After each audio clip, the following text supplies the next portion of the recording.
International Hindu organisation ইসকনের leader Chinmoy Krishna Das নাকি বাংলাদেশ বিরোধী terrorist, সেই জন্যে বিএনপি লিডার কেস করেছিল। আজ চিন্ময় কৃষ্ণ দাসকে অ্যারেস্ট করা হয়েছে। বেইল জামিনের জন্য আবেদন করেছিল হিন্দুরা, কিন্তু জামিন দেওয়া হয় নাই।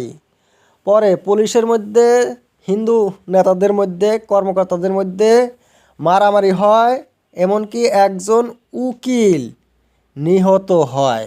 অনেক বড় কেস। বাংলাদেশের প্রধানমন্ত্রী প্রাক্তন শেখ হাসিনা বলছে যে চিন্ময় কৃষ্ণ দাসকে অ্যারেস্ট করা মোটেই যুক্তিযুক্ত হয় নাই, আর তাড়াতাড়ি করেই ওনাকে মুক্তি দিয়ে দাও। কিন্তু শেখ হাসিনার কথা আর কে শোনে? শেখ হাসিনা দেশেই নাই, ভারতেও রয়েছে অনেক উত্তেজনা এই চিন্ময় কৃষ্ণ দাসের অ্যারেস্ট নিয়ে। কংগ্রেস লিডার, বিজেপি লিডার সবাই কথা বলছে। মমতা ব্যানার্জিও মুখ খুলছে, পশ্চিমবঙ্গের মুখ্যমন্ত্রী। এর মধ্যে বাংলাদেশ সরকারের প্রেস সেক্রেটারি শফিকুল আলম বাংলাদেশ থেকে ভারতকে জানাচ্ছে যে কোনো অসুবিধা নাই হিন্দুদের উপর, একদম খুব শান্তিতে আছে বাংলাদেশে হিন্দুরা, একদম চকচকা করে বলে দিয়েছে। বললেই হইল, আর এইভাবেই তো বলতে হবে। এইদিকে ইন্টারন্যাশনাল অর্গানাইজেশন রাষ্ট্রসংঘকেও জানিয়েছে বাংলাদেশ সরকার যে হিন্দুদের উপর কোনো জুলুম করা হয় নাই বাংলাদেশে। নতুন করে জানিয়েছে মোহাম্মদ ইউনূসের তত্ত্বাবধায়ক সরকার। এত অসুবিধা চলছে, 3টা মন্দিরে ইতিমধ্যে আক্রমণ করা হয়েছে। তারপরে মোহাম্মদ ইউনূস বলছে যে সব সম্প্রদায়, হিন্দু মুসলমান বাংলাদেশে একদম মিলাপ্রীতিতে আছে। কেমন একদম সরল সিধা কথাবার্তা মোহাম্মদ ইউনূসের।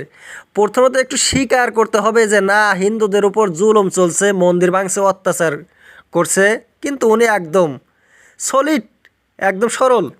ভারতের ত্রিপুরায় আবার মেডিকেলে, হাসপাতালে বাংলাদেশিদের চিকিৎসা বন্ধ করে দিয়েছে। মুখ্যমন্ত্রী মানিক সাহা বলছে যে বাংলাদেশে হিন্দুদের উপর আক্রমণ, অত্যাচার বন্ধ না করলে ভারতেও তেমন পদক্ষেপ পরবর্তীতে নেওয়া হবে। মানিক সাহা, বিজেপির মুখ্যমন্ত্রী, বলছে। চট্টগ্রামের হেফাজতে ইসলাম আবার নতুন করে আন্দোলন চালিয়েছে জোরদার, বলছে ইসকনকে নিষিদ্ধ করো, আর যারা হত্যা করেছে উকিলকে তাদের বিরুদ্ধে শীঘ্রই কঠোর ব্যবস্থা নাও। হত্যার বিরুদ্ধে কেস হয়েছিল, 9 জনকে ইতিমধ্যে অ্যারেস্ট করেছে। তারপরে আবার কি ব্যবস্থা নেবে? পাগল কোথাকার। বলছে ইসকনকে নিষিদ্ধ করতে। ইসকন কি জঙ্গলিবাদী সংগঠন? ইসকনের উদ্দেশ্য হয়েছে ধর্ম, এদের হিন্দুদের কোনো দেশ বিরোধী বা দেশ নিয়ে কোনো রাজনীতি এরা করে না। তাহলে কী জন্য নিষিদ্ধ করতে হবে? কলকাতায় আবার মোহাম্মদ ইউনূসকে মূর্তি, ছবি পুড়িয়ে দিয়েছে। মোহাম্মদ ইউনূস সরকার আবার নতুন করে জারি করেছে বাংলাদেশ থেকে ভারতকে নোটিশ যে এই ধরনের কার্যকলাপ বাংলাদেশের পতাকাও নাকি পড়েছে, যাতে ভবিষ্যতে আর না হয়। হিংসা ভালো না, মিলাপ্রীতিতে থাকাটা ভালো।